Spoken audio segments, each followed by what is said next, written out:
ராகுல் காந்தியை பிரதமராக்க கூடாது என்பதில் திமுக முன்னே இருக்கிறது. அதுதான் இந்த ஸ்டோரி. விஜய் பாஜக எதிர்க்கிற நரேந்திர மோடி கை கொடுத்துட்டு இருக்காரு. கவர்மெண்ட் அரசாங்கம், பிரதம மந்திரி 65 கோடி மக்களால் தேர்ந்தெடுக்கப்பட்டவர். உனக்கு விஜய் பிடிக்குதோ இல்லையோ 1 கோடி பேர் உனக்கு எலக்ட் பண்ணிருக்காங்க அவரை. அதுதான் பின்னணியாக நான் கருதுகிறேன். கூட்டணியில் திமுகவை ஏன் வெளியே எடுத்தீர்கள் என்று அகிலேஷ் யாதவும், தேஜஸ்வி யாதவும், உத்தவ் தாக்கரேயும், அப்துல்லாவும் ராகுல் காந்தி கேள்வி கேட்க சோனியா காந்தி பதில் சொல்ல, சோனியா காந்தி கூட சொல்றாங்க, நாங்க we will bring DMK on board.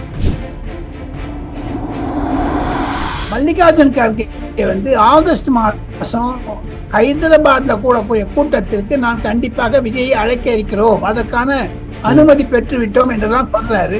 அதில் ராகுல் காந்திக்கும் சோனியா காந்திக்கும் இடையே ஒரு மனசு கசப்பு இருக்கத்தான் இருக்கிறது. மெரிபா பன்னீர் சோடா, ஐ ட்ரஸ்ட் மெரிபா. விஜய ராகுல் காந்தியோட இருக்கிறதுனால விஜய் கட் பண்ணி விடணும் ராகுல் காந்தி கிட்ட என்ற ஒரு எண்ணத்துல இருக்கும். திமுக செய்யக்கூடிய சூழ்ச்சியாகவும் இருக்கும். 2 பிராமணருக்கு சீட் கொடுத்திருக்காரு. அதுவே வணங்க வேண்டியது. ஒரு பிராமணருக்கு ராஜ்யசபா கொடுத்திருக்காரு. அதெல்லாம் எரியுது திமுக. ரிஃப்ளெக்ட் நேயர்களுக்கு வணக்கம். இன்று நாம் சந்திக்க இருக்கக்கூடிய சிறப்பு விருந்தினர் மூத்த பத்திரிகையாளர் திரு டெல்லி ராஜகோபால் அவர்கள். ஐயா வணக்கங்க ஐயா. வணக்கம், நமஸ்காரம். நல்லா இருக்கீங்களா? நல்லா இருக்கீங்க ஐயா. நீங்க எப்படி இருக்கீங்க? தங்களை போன்ற இளைஞர்களை பார்த்தவுடன் உற்சாகம் வருகிறது. எனக்கு வயது 75 ஆகிவிட்டது. தமிழக அரசியலை 45 ஆண்டு காலம் ஐயா பக்தவத்சலம் முதலமைச்சராக இருந்ததிலிருந்து பேரறிஞர் அன்பர்களையும் மற்றும் கலைஞர்களையும், எம்ஜிஆர் பிளஸ் மு.க. ஸ்டாலின் அவர்கள், கருணாநிதி ஐயா அவர்கள், ஜெயலலிதா எல்லாரையும் பார்த்ததுல எனக்கு ஒரு பெரிய சந்தோஷம் என்னன்னா, தமிழ்நாட்டிற்கு ஒரு இளம் தலைமுறை விஜய் அவர்கள் முதலமைச்சராக வந்திருக்கிறார். அவருடன் டெல்லி 2 முறை வந்து விட்டதில் நாங்கள் எல்லாம் பெருமைப்படுறோம். ஓகேங்க, அதாங்க ஐயா. இன்னைக்கு நேற்றுக்கு டெல்லி 2வது முறையா வந்திருக்காரு. அதாவது நெத்தியில போட்டு ஒரு திலகத்தோட குடியரசுத் தலைவர், துணை குடியரசுத் தலைவர், எதிர்கட்சி தலைவர்லாம் சந்திச்சிருக்காரு. ஒரு மத சார்பற்ற ஆன்மீக அரசியலை கையில் எடுக்கிறாரா? அது உண்மைதான். நம்ம துணை ஜனாதிபதி அவர்கள் சி.பி. ராதாகிருஷ்ணன் அவர்கள் பல அறிவுரைகளையும் தந்திருக்கிறார் தமிழ்நாடு அரசியலை பற்றி. மூத்த தலைவராக இருக்கக்கூடிய சி.பி. ராதாகிருஷ்ணன் ராஜ்யசபாவுடைய தலைவர், இந்தியாவுடைய துணை ஜனாதிபதியாக இருக்கிறவர், நரேந்திர மோடிக்கு மிக நெருக்கமானவர். அவர் சில வழிமுறைகளை சொல்லியிருக்கிறார். அவர் கொடுத்த கொங்கோ போட்டுத்தான் வைத்திருந்தார். அவர் ஒரு கோவில் சட்டை கொடுத்த பொறுப்பு. அதை தவிர இங்கிருந்து டெல்லியிலிருந்து அவர் இன்று மாலை, வியாழக்கிழமை மாலையே மூகாம்பிகை கோவிலுக்கு போக இருக்கிறார். அங்க பிரதர்சனம் செய்ய இருக்கிறார். அதெல்லாம் வச்சு பாத்தீங்கன்னா ஒரு சாஃப்ட் இந்துத்துவம், அதாவது ஹிந்துங்கிறத எஸ்டாபிஷ் பண்றதை தவிர எதற்காக ஒரு விரோதமான செயலை செய்ய வேண்டும், பொதுமக்களிடம் ஏன் ஜாதி கலவரத்தை உண்டாக்க வேண்டும், மத கலவரத்தை உண்டாக்க வேண்டும் என்றெல்லாம் அவர் மனசுல இருக்கிறது. பதவியேற்ற அன்னைக்கே 3 விஷயத்தை சொல்லிட்டாரு. நான் இண்டிபெண்டா இருப்பேன், டிரான்ஸ்பரண்டா இருப்பேன், எங்கிட்ட இருக்கிறதெல்லாம் தமிழ்நாடு வளர்ச்சிக்குத்தான் முக்கியம், பவர் சென்டர் எங்கிட்ட தான் இருக்கும், வேற யார்ட்டையும் போகாதுன்னு சொல்லிட்டாரு பாருங்க.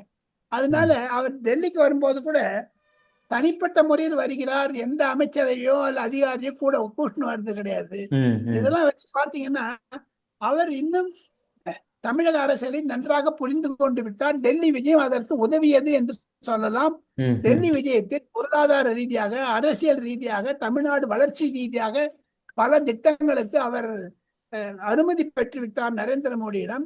நரேந்திர மோடியிடம் போய் எனக்கு தமிழ்நாட்டுக்கு இதெல்லாம் வேணும்னு கேட்டவனையும் போக்கு, கார்டியல் அட்மாஸ்பியர், மோதல் போக்கை தடுத்து விட்டு கை கொடுத்து கொடுப்பதையெல்லாம் வாங்கிக்க வேண்டியது என்ற ஒரு ரீதியில் தமிழக அரசாங்கத்தில் இருப்பதாக மத்திய கூட்டாட்சி, மாநிலத்தில் சுயாட்சி எல்லாம் சொன்னாங்க. மாநிலத்தில் கூட்டாட்சியை கொண்டு வந்தது விஜய் அவர்கள். ஆமா, அதை அவர் நல்லா புரிஞ்சுட்டாரு. மத்திய அரசாங்கத்தை ஸ்டாலின் எதுக்கு எத்தனை ஜெயலலிதா மோடியா லேடியாலாம் வம்பு பண்ணாங்க, வெறுப்பேத்தினாங்க. அதெல்லாம் இல்லாம கை கோர்த்து கொண்டு போய் தமிழ்நாட்டுக்கு எந்த உதவி கொண்டாலும் அவன் நிற்பேன்னு சொல்லியிருக்காரு. அன்னைக்கு ஸ்வேரிங் இன் செரமனி, அன்னைக்கு பதவியேற்ற அன்று ம். அதனால அவர் he will go to any extent நினைக்கிறாங்க. அந்த தமிழகத்தை பற்றி நரேந்திர மோடி கொடுக்கக்கூடிய உதவிகளை எல்லாம் பெற்றுக்கொண்டு வருவார் என்று ஆயோக் கூட்டத்தில் பேசும்பொழுது கூட ம். தமிழக கல்வி வளர்ச்சி, தமிழகத்துடைய வளர்ச்சி, தொழிலாளர் வளர்ச்சி, அதாவது இண்டஸ்ட்ரியல் டெவலப்மெண்ட், பிசினஸ் டெவலப்மெண்ட், இதெல்லாம் கோயம்புத்தூருக்கு மெட்ரோ, மதுரைக்கு மெட்ரோ, மதுரை எய்ம்ஸ், இதெல்லாம் பேசியிருக்காங்க. கண்டிப்பாக மத்திய அரசாங்கம் ஓரிரு வருடத்தில் அனைத்து உதவிகளும் செய்கிறேன் என்று சொல்லியிருக்கிறார். தமிழக பட்ஜெட் 18ஆம் தேதி வரப்போகுது, 19ஆம் தேதி. ஆமா ஆமா. அதனால அதுக்கு முன்னாடி மத்திய அரசாங்கத்திடம் ஒரு உத்தரவாதம் வாங்கி கொண்டு வந்து விட்டார். Okay okay okay okay okay. ஒரு போயிட்டு ராகுல் காந்தியை சந்திச்சிருக்காரு, அம்மையார் சோனியா காந்தி எல்லாம் சந்திச்சிருக்காரு. என்ன அதனுடைய அரசியல் பின்னணி என்ன என்ன அவங்க விவாதித்து கொண்டிருக்காங்க? இந்தியா கூட்டணிக்கு அவங்க அழைக்கிறாங்களா? விஜய் என்ன சொல்றாரு? அதை பத்தின அரசியல் விவரம் என்னங்கய்யா? இந்தியா கூட்டணியில் திமுகவை ஏன் வெளியே எடுத்தீர்கள் என்று அகிலேஷ் யாதவும், தேஜஸ்வி யாதவும், உத்தவ் தாக்கரேயும், அப்துல்லாவும் ராகுல் காந்தியை கேள்வி கேட்க சோனியா காந்தி பதில் சொல்ல, சோனியா காந்தி கூட நான் சொல்றாங்க, நாங்க we will bring DMK on board. அதை தான் ப. சிதம்பரமும் சென்னையில் சொல்லியிருக்கிறார், திமுக விட்டு நாங்கள் விலகவில்லை என்றெல்லாம். ஆனாலும் விஜய் அவர்களை சேர்த்துக் கொள்ள வேண்டாம் என்று அவர்கள் எல்லாம் இருக்கிறார்களா என்ற கேள்விக்கு பதில் யாரும் கொடுக்கல. எப்ப நீங்க திமுக உள்ள இருக்கணும்னு சொல்றீங்களோ அப்ப ஆட்டோமேட்டிக்கலி நீங்க தேவைக்காக வெளில இருக்கணும் தானே சொல்றீங்க. வெளிப்படையா சொல்ல வேண்டாமே. அகிலேஷ் யாதவுக்கு விஜய் பிடிக்கிறதா இல்லையா தெரியாது, தேஜஸ்வி யாதவுக்கு பிடிக்கிறதா இல்லையா தெரியாது. காரணம் என்ன என்று கேட்டால், பிரதிதினம் TR பாலுவும், கனிமொழியும், ராஜாவும், மற்ற எம்பிக்கள் எல்லாம் தேஜஸ்வி யாதவுடன் பேசிக் கொண்டிருக்கிறார்கள். அந்தந்த எம்பிக்களுடன் பேசிக் கொண்டிருக்கிறார்கள். சரத்பவாருடைய மகள் சுப்ரியா சூலையுடன் கனிமொழி பிரதிதினம் பேசிக்கொண்டு இந்தியா கூட்டணி இருந்து நாங்க விலகிறோம் என்றெல்லாம் சொல்லி, எங்க முடிஞ்ச அவங்க குத்தாங்கலாம் சொல்லி விளக்கம் கொடுத்திருக்காங்க. ஆனா அதே சமயத்துல மல்லிகார்ஜுன் கார்கே ஆகஸ்ட் மாசம் ஹைதராபாத்ல கூடக்கூடிய கூட்டத்திற்கு நான் கண்டிப்பாக விஜயை அழைக்க இருக்கிறோம், அதற்கான அனுமதி பெற்று விட்டோம் என்றெல்லாம் சொல்றாரு. அதில் ராகுல் காந்திக்கும் சோனியா காந்திக்கும் இடையே ஒரு மனசு கசப்பு இருக்கத்தான் இருக்கிறது. அதை நான் தங்களுடைய நேயர்களுக்கு பதிவு செய்து ஆக வேண்டும்.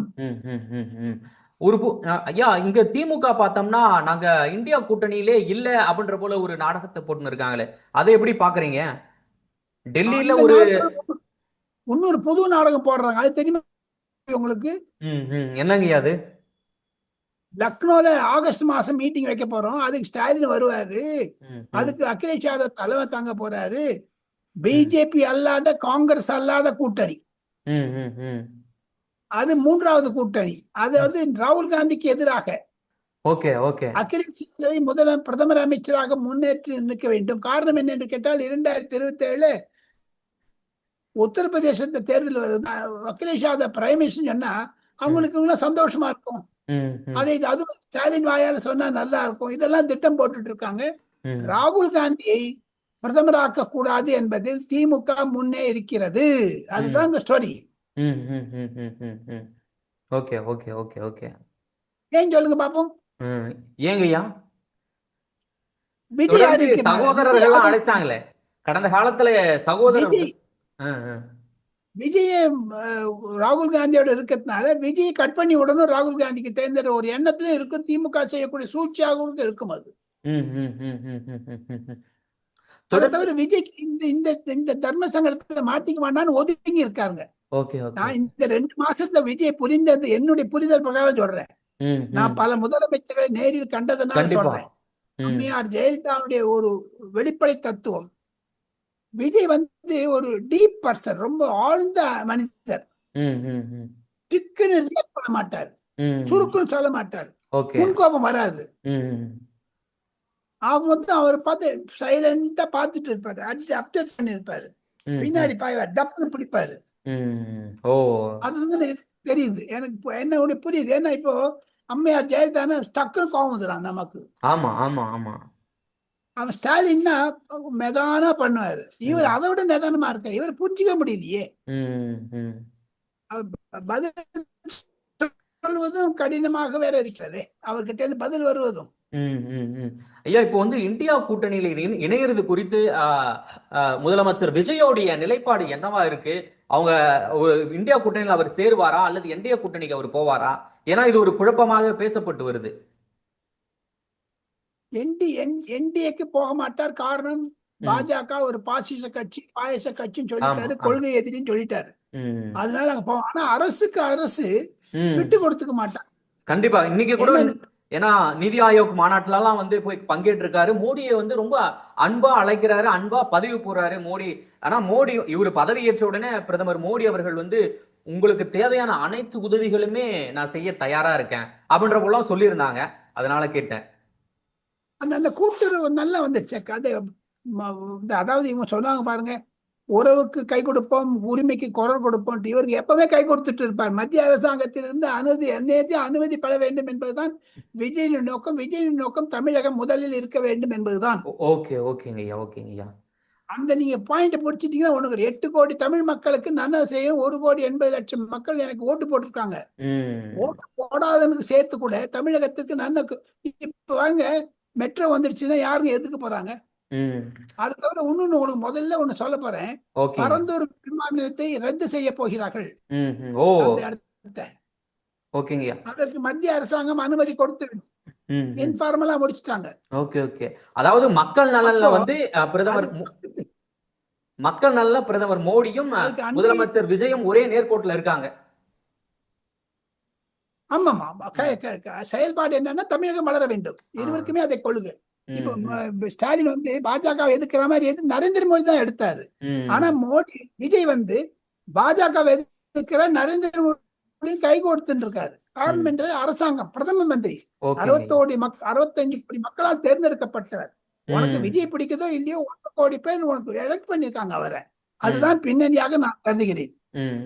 ஐயா, அதே போன்று திமுக கூட்டணியில் நாங்கள் கிடையாது அப்படின்ற போல ஒரு அறிவிப்பை கம்யூனிஸ்டுகள் வந்து அறிவிச்சிருக்காங்க. இன்னைக்கு வந்து வீரபாண்டியன் வந்து பகிரங்கமா அறிவிச்சிட்டாரு, இன்றுள்ள சூழ்நிலை வந்து நாங்க திமுக கூட்டணியில கிடையாது. அவர் வந்து முதலமைச்சர் விஜய் தலைமையிலான அரசு வந்து 3 மாசத்திலேயே கலைஞ்சிரும் அப்படின்ற போல சொல்றாரு. அதற்கு அவர் வந்து கண்டனத்தையும் தெரிவிச்சிருக்காரு. இது எப்படி பாக்குறீங்க? திமுக தனித்து விடப்பட்டதா?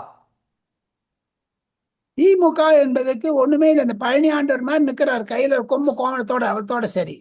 சோ இங்க பாத்தீங்கன்னா, நேற்று டெல்லியில் அவர் இருந்த பொழுது புதன்கிழமை கம்யூனிஸ்ட் கட்சி அலுவலகத்துக்கு சென்றார் விஜய். Okay okay. அதன் மூலமாக எது தெரிகிறது? கம்யூனிஸ்ட் கட்சியும் இவர்களும் கைகோர்த்திருக்கிறார்கள். கொள்கை ரீதியாக இருவருக்கும் விரோதம் வந்தாலும் பாஜகவிற்கும் தாவேகாவிற்கும், தாவேகா என்பது ஒரு இடதுசாரி கட்சி என்று நிலைநிறுத்தினாலும் அவர் தன்னுடைய அப்ரோச் நடவடிக்கைகள் மூலமாக அனுமதிக்க முடியது என்னன்னா, தாங்களே குறிப்பிட்ட மாதிரி நெட்டியில் பொட்டு கொண்டு வச்சது சாஃப்ட் இந்துத்துவ மாதிரி தானே போவோம். ஆமா ஆமா. அதாவது மத சார்பு கலந்த ஆன்மீகம். அது மூகாம்பிக்கு போறதும், திருப்பரங்குன்றம் போறதும், சாய்பாபா போறதும், சர்ச்சுக்கு போறதும் ஒரு மதியா வச்சிருக்காரு. அவ்வளவுதான். அதுதான். ஓகே ஓகே ஓகேங்க. 2 பிராமணருக்கு சீட் கொடுத்திருக்காரு. அதுவே வணங்க வேண்டியது. ஒரு பிராமணருக்கு ராஜ்யசபா கொடுத்துட்டாரு. ராஜ்யசபா இதெல்லாம் தான் எரியுது திமுகக்கு. ஓகே. அந்த ஒரு அந்த மைனாரிட்டி என்று சொல்லக்கூடிய பிராமண சமுதாயத்தை கையில போட்டாரு இவரு அப்படின்றாங்க அவங்க. வேற உண்மை இதுதான் ரியல் சமத்துவம், இதுதான் சமூக சீர்திருத்தம் என்றெல்லாம் நினைக்கிறார்கள். உண்மையான சமூக நீதி இதுதான். So that inclusive of Brahminism. அம்மையார் ஜெயலலிதாவே ஒரு பிராமணனா இருந்தாங்க. அதை தவிர 2 மந்திரி போட்டு விட்டாரு, எம்பி வச்சுன்னு விட்டாரு. வேற பக்கத்திலே வச்சுன்னு இருக்காரு. மொத்த ஆலோசகர் எல்லாமே அவர் வந்து பக்கத்துல வச்சுன்னு இருக்காருங்கய்யா.